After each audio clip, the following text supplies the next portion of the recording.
Here are some do's. If you have borderline personality people in your life, or you are a borderline personality, do get educated.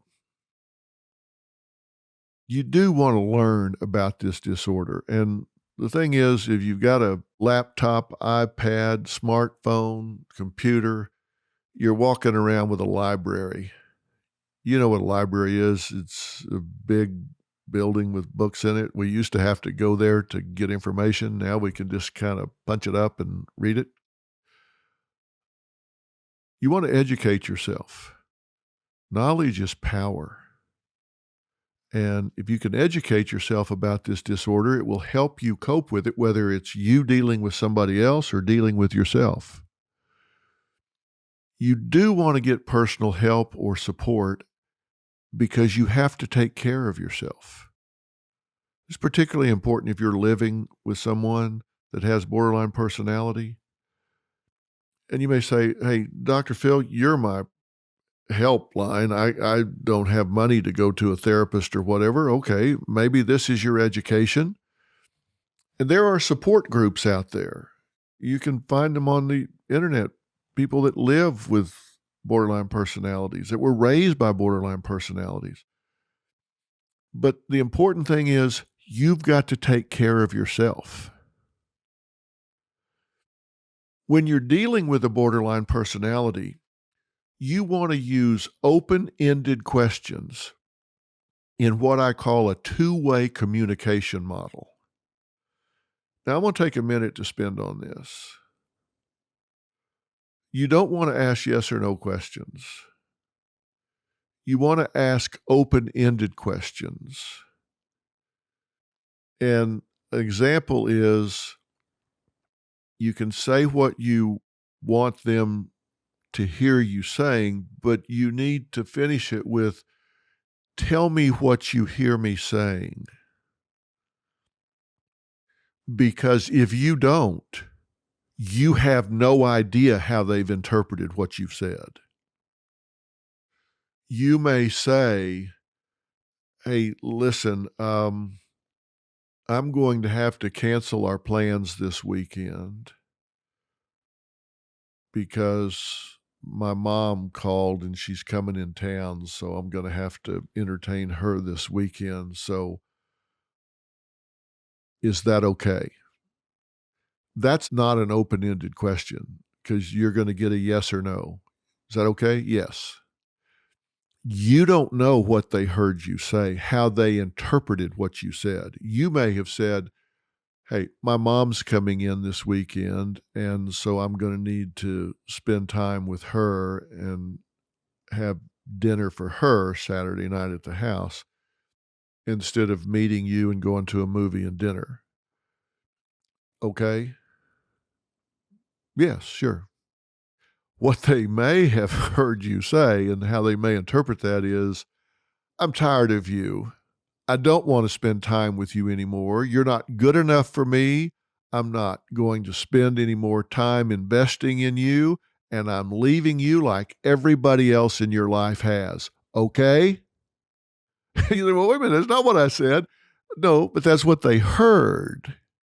And in a two-way communication model, there's a feedback loop where you say, tell me what you heard me say. And you may say, well, that's kind of offensive, isn't it? No, it's not. Just explain and then say, I'm going to take care of my mom this weekend, so tell me what you're hearing me say. If you said, do you understand? That would be yes or no. You've got to finish it with, tell me what you're hearing me say. Give me some feedback. And then they will reveal, well, I hear you saying that somebody's a lot more important to you than I am. Whoa, whoa, whoa, whoa, whoa. That's not what I said. This is about timing. My mother's coming in. I see you 52 weeks a year. I see her 2 weeks a year. So I need to spend time with her, and I'm going to really ask that you support that for me and not take that personal. I want you to understand that. Can you tell me what I'm feeling here? Can you tell me why I would say that to you? Get that feedback loop. It's two-way communication. That's very important. You do want to encourage responsibility. Don't fix everything for these people. You want to encourage responsibility. Do take threats seriously every single time you hear them from a borderline personality. If they make threats, I've had all this I can take, I don't even want to be in this world anymore. That's a veiled suicidal threat. Do take that seriously. The suicide prevention hotline is 1-800-273-8255, 1-800-273-8255, or 911. And you may think, look, they're just pulling my chain. This is emotional extortion. They're just trying to leverage me, so I'll do what they want me to do. You may be right, but you're not qualified to make that decision. I'm not sure anybody is. It's a myth that people who talk about it don't do it. And I'll tell you what isn't a myth is that a lot of suicidal death is accidental. People didn't really mean to kill themselves. It was really a cry for help. It was really a manipulation, but they miscalculated how quickly the drugs acted or how dangerous what they were doing was in terms of driving or using a hose to pump carbon monoxide into a car or whatever. They just miscalculated the lethality of what they were doing. Or they were going to call you to come rescue them, and whoops, you didn't pick up. They got voicemail, so they were going to call back in a minute, but then they got too groggy and dropped their phone. Take it seriously every time. If somebody makes that threat to you, then just sitting right there with them, call the National Suicide Prevention Hotline on the speaker box and let them talk to somebody that is qualified to deal with it, or call 911 and they will send the sheriff out there that will do a wellness check, and they may take them to the hospital and have them evaluated by a psychologist or a psychiatrist. Do encourage these people to get into treatment and support them when they do. You want to get educated, but you also want to get help for others. Do set boundaries. It's really important that you set boundaries because they will pull you in and pull you down. And do try to manage your response because they are going to blame you.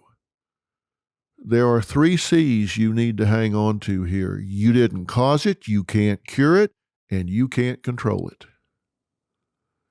So know that. This is above your pay grade. The 3 C's. You didn't cause it, you can't cure it, you can't control it. You have to manage your response here. You can't go into the shame tent. You can't go into the guilt tent when they put that guilt trip on you because you didn't cause this. And don't burden yourself with fixing it. You're not the one to fix it. I said it will respond to treatment, but you heard me describe DBT. These are highly trained professionals that conduct this type therapy that helps these people if they're willing to get the help. And you're not qualified to do that.